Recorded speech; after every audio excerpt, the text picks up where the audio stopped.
A dream vacation turned into a living nightmare. March 24, 1998.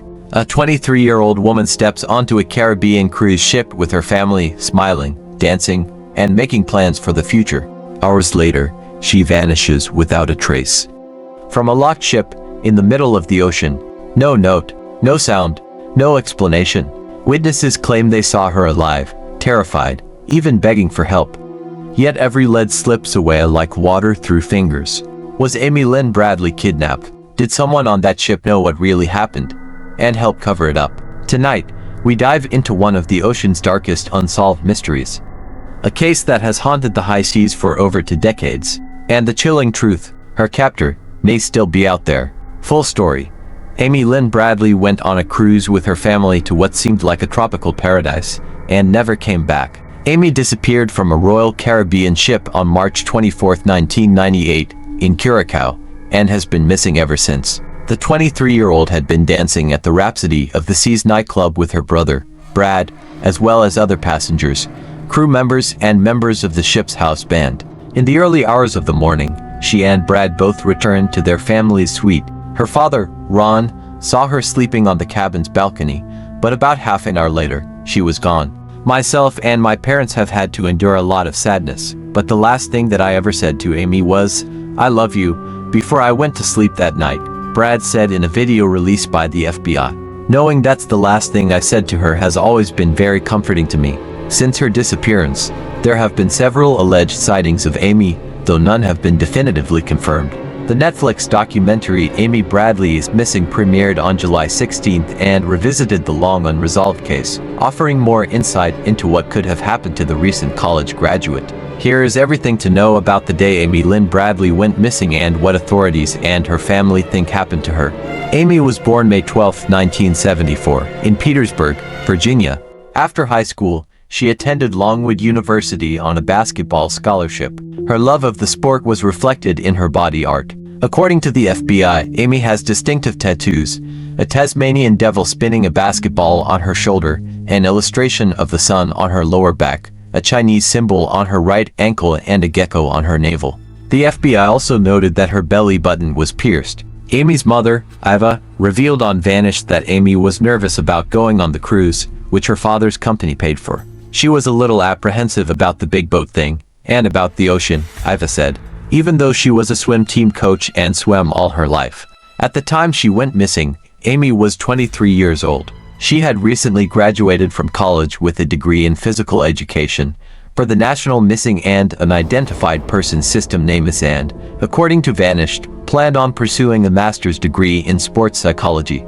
Amy had also reportedly lined up her first full-time job at a computer consulting firm.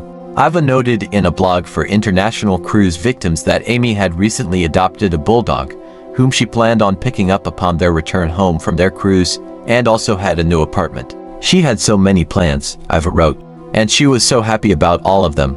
Amy was last seen in the early hours of March 24, 1998, on the Royal Caribbean Rhapsody of the Seas cruise ship, which was sailing from Oranjestad, Aruba, to Curacao in the Dutch Antilles. She and her brother Brad went dancing at the ship's nightclub before they returned to their family's suite, per the New York Times. Brad reportedly returned at 3:35 a.m. and Amy about 5 minutes later, after which they sat together on the balcony talking.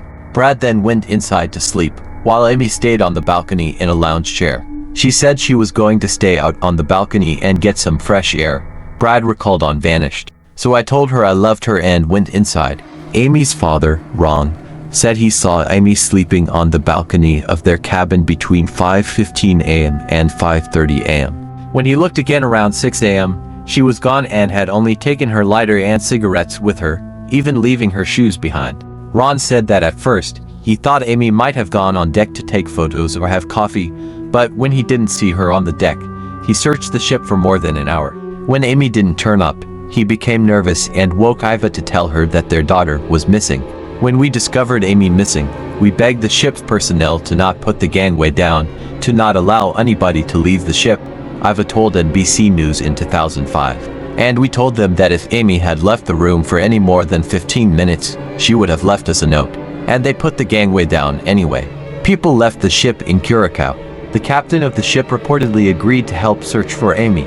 but allegedly refused to seal off the ship or make any announcements about her disappearance for fear of panicking other passengers. The Bradleys met with the captain around 5 p.m., and he told them that his search hadn't turned up any sign of Amy. After docking in Curacao, the ship made its regularly scheduled stops and returned to Puerto Rico on schedule. Following a 4-day investigation by Dutch authorities, Royal Caribbean chartered its own boat for an additional search but also came up empty, per the Associated Press. In 1999, after the Bradleys sued Royal Caribbean for what they alleged was negligence, defamation and intentional emotional damage, the cruise line issued a statement, saying they acted appropriately and responsibly at all times. "We're sorry, despite all these efforts to assist the Bradley family, they've apparently decided to direct their grief at the company by filing a lawsuit seeking financial damages," the company said, adding that the FBI administered polygraph tests to certain crew members. A judge threw out the case in the fall of 2000, per Travel Weekly. While at the nightclub with her brother, Amy hung out with Alistair Yellow Douglas, a member of the ship's live band, Blue Orchid, and had drinks with the group, per CNN. Douglas said that they danced together briefly and that she was smoking a lot of cigarettes at the time. "I grew up in Grenada, and growing up in Grenada, you hardly ever see people smoke," he recalled in an October 2024 interview. Douglas asked Amy why she was smoking so much and said he was stunned by her reply. The musician claimed that she told him her father was an insurance manager or something like that, and that he found out that she's gay, and he forced her to come on the cruise. Douglas said they parted ways around 1 a.m. when he, as a staff member, had to exit the ship's passenger area.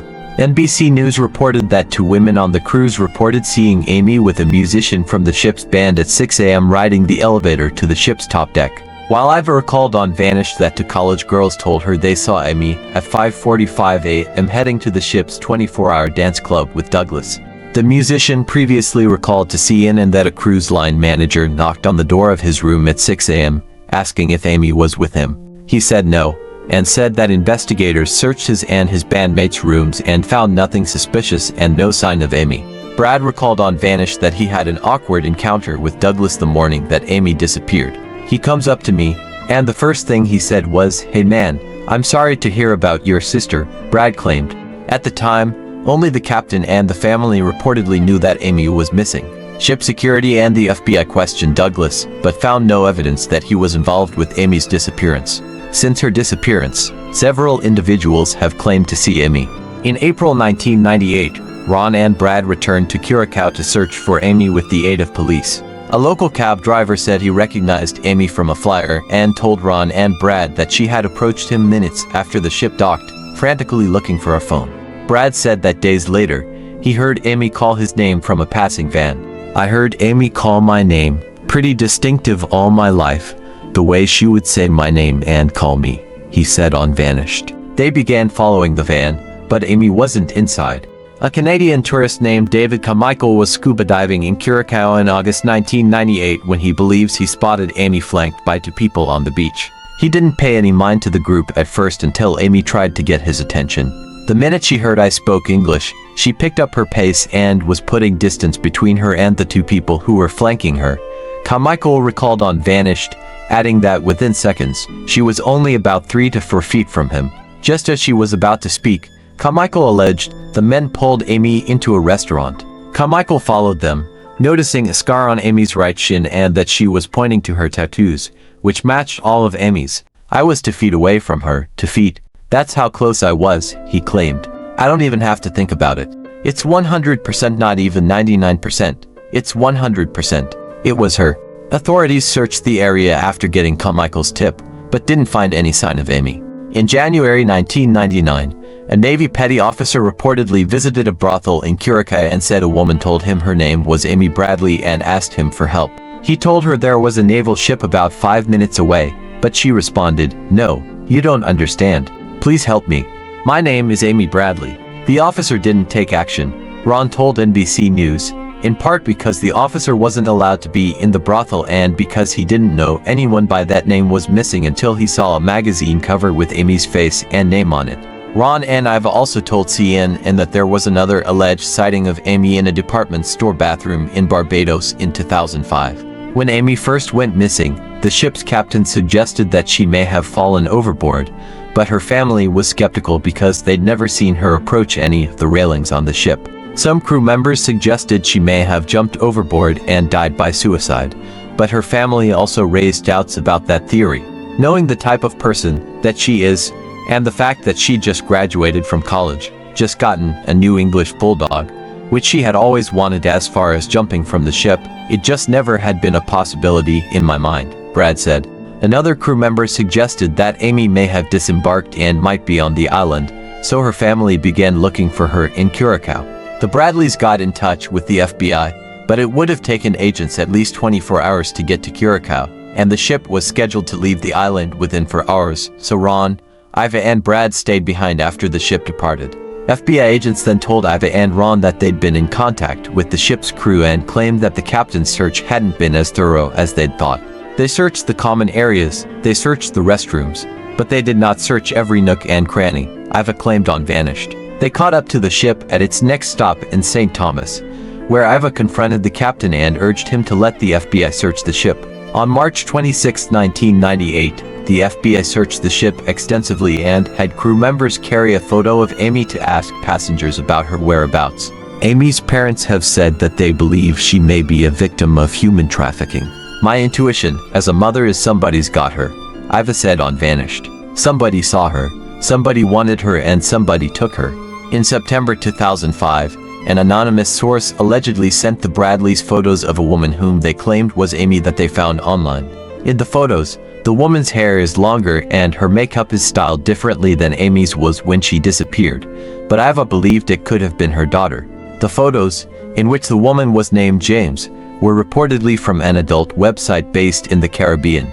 The Bradleys had a forensic detective analyze the photos, who allegedly said it was a perfect match for Amy. Unfortunately, they weren't able to pinpoint the site's IP address, and the FBI still lacks evidence to detain or charge anyone with kidnapping. Comment your theories below, and subscribe for more true crime mysteries that still haunt the US and UK.